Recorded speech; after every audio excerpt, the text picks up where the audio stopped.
what's crazy, peoples? What's crazy is starting a channel, creating a banner, creating a logo, promoting it, posting videos for a few days, not posting for a week. That's great consistency. Bravo. A clap to me. I was about to say a slap. You could be both. Great job. Listen, to be honest with you, I've been busy. If you don't know me personally, man, I'm in school. I got work. I got the fighting business videos going on, but it's no excuses. I just need to find a consistent rhythm for videos like this. I've created the room. I've decorated even more. I think it looks great. I can record videos as much as I want. It's also, can we be honest, like MMA has been a bit dry since UFC 273. It has been a bit dry. But it's coming back alive. Have y'all seen the amazing fight this weekend against it was between Jessica Andrade and someone named Ramos? Y'all seen this, right? Oh, shit was banger of a fight. Yeah, so anticipated, so excited for that one. So anyways, you know what's also very sad? I shouldn't be laughing. What's also very, very sad is the fact that next weekend, on May 7th, it could possibly very well be Tony Ferguson's last fight. And look, on the deeper dive videos, that's not my forte. I don't go on there speaking my opinions, right? It's for the TFB's talks. On here, I speak my opinion, unfiltered and everything. And of course, on the deeper dive, I'm going to promote it and hype it up. I can't just go on there and be like, Tony's done. This fight should not happening. Like, no, I can't do that. But here, I can be a bit more unfiltered. And my point is not that Tony Ferguson is done. I just think that we want to see Ferguson win. And the UFC is more trying to build fights, build Michael back up a little bit. I think that's what they know. They still have a guy that is relevant, that expressed himself very well, that attached with the public, that has an entertaining fighting style. And they attached him with a name that is very powerful in Tony Ferguson, so that they can, he can get a little boost in popularity as well and keep his name high up there. But for Tony Ferguson, though, I don't know why he took this fight. I don't know why. I feel like he would have had more chance probably against Islam or anything like that, because at 38 years of age, fighting a guy like Michael Chandler, who's extremely powerful, who built his game on explosion, really, it's a bad look. And I just wish Tony had a tune-up fight, really.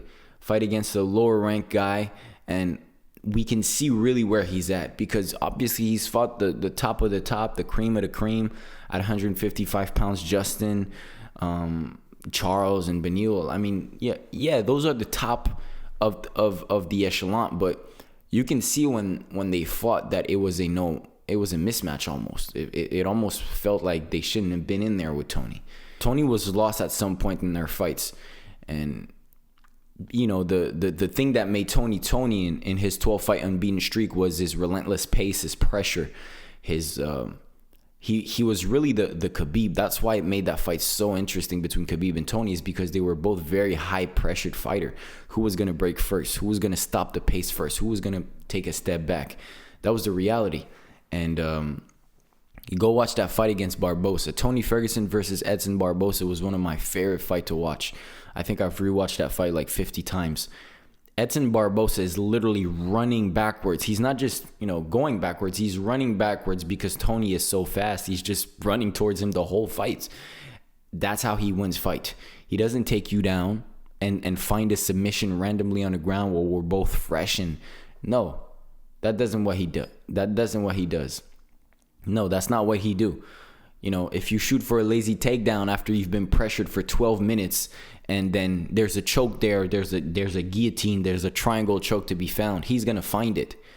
But he's not going to shoot for random takedowns. You saw it against Kevin Lee.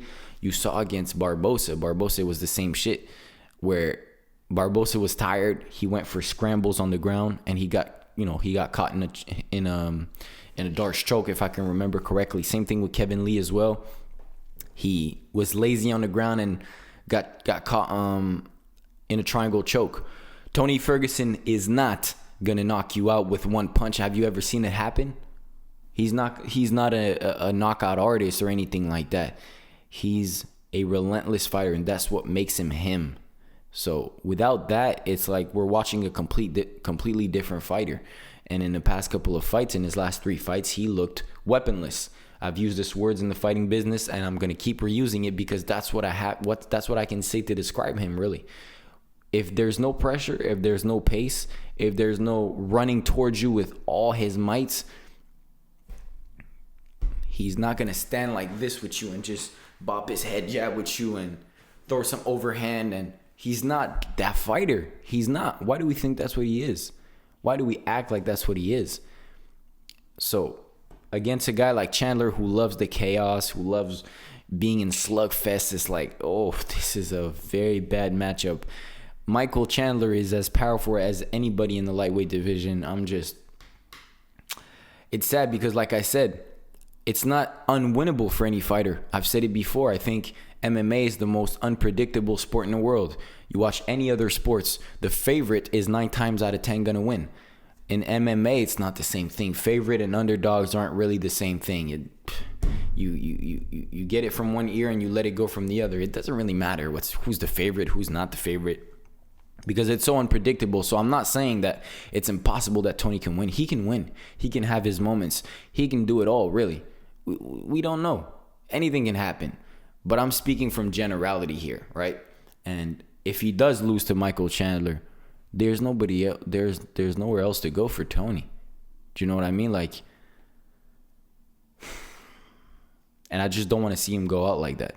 I don't want to see him go out face flat on his face like most fighters go out. Like, I want to see him take I was about to say a last win, but really, I want to see him take a win before he gets out and feel that feeling once more time, because it seems like he's been craving it. When I watched this fight against Benil, man, it was almost sad to see. I don't know if you guys remember it, but during the post-fight interview in the cage, they were announcing the winners, and it really seemed like Tony did not want to be a part of the ceremony, because he knew he had lost again for the 3rd time in a row. And it was a weird look in his eyes where it's like, am I still good enough for this? You know what I mean? And that destroys a man, you know? And going through that feeling over and over again, you see what happens to Marlon Moraes. You see what happens to so many fighters when they go through so many losses over and over again. It shuts you down, really. So, I don't know. It is what it is. Like, I'm not the matchmaker or anything. Tony accepted the fight. Maybe he sees something I don't. But I just hope he puts up a good performance, something that he can be proud of. And if in fact it is his last fight, then yeah, he can put up a fight that can be remembered as who he was and who he is as a fighter, which is a pure gangster. You know, someone that just keeps walking forward and putting up a high-paced fight. And yeah, I don't know if the UFC is going to release him, because I don't see Tony retiring. It seems like Tony is the kind of lunatic guy that would fight until he's 50 years old or something. But I don't know if the UFC want to keep him if he loses against Michael. What they're going to do with him? Let him fight some nobodies at the outside the top 10, top 15? Are they really going to do that with him? Is that what we want to see? MMA math are not adding up for this one. All right, they're not. They just make fights, and we're supposed to be like, yeah, let's go. Like, we don't know what's exactly happening. Like, we know there's minimal chance for Tony to win this fight, but they don't give a flying color, eh? They don't care. Anyways, it is what it is, eh? Let's hope for the better, I guess.